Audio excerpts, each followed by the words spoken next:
జగిత్యాల జిల్లా కోరుట్ల మండలం ఐలాపూర్ గ్రామానికి చెందిన బీటెక్ విద్యార్థి అంకం రాహుల్ మృతి కేసులో ఆందోళన తీవ్రతరమైంది.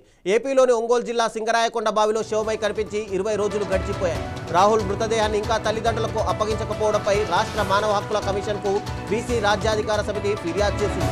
రాహుల్ తల్లిదండ్రులు అంకం రాజేశ్వర్, అంకం వనితలతో కలిసి సమితి అధ్యక్షుడు దాస్ సురేష్ కమిషన్ను ఆశ్రయించారు. అతని మరణానికి గల కారణాలను పోలీసులు ఇంతవరకు ప్రకటించకపోవడం అనేక అనుమానాలకు తావిస్తోంది.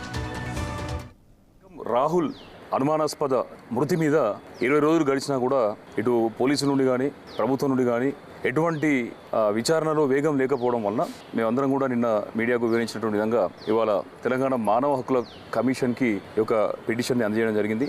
ఈ పిటిషన్లో ప్రధానంగా ఏదైతే మృతదేహాన్ని తల్లిదండ్రులకు అప్పజెప్పకుండా చేస్తున్నటువంటి తాత్సారం కావచ్చు, దోషులను గుర్తించడానికి చేస్తున్నటువంటి తాత్సారం కావచ్చు, అదే రకంగా దోషులు ఎవరు అనేటటువంటి విషయాన్ని తెలియజెప్పడం కానీ ఈ యొక్క జరిగినటువంటి సంఘటనను ఆత్మహత్యగా చిత్రీకరించేటటువంటి ప్రయత్నం చేస్తారు.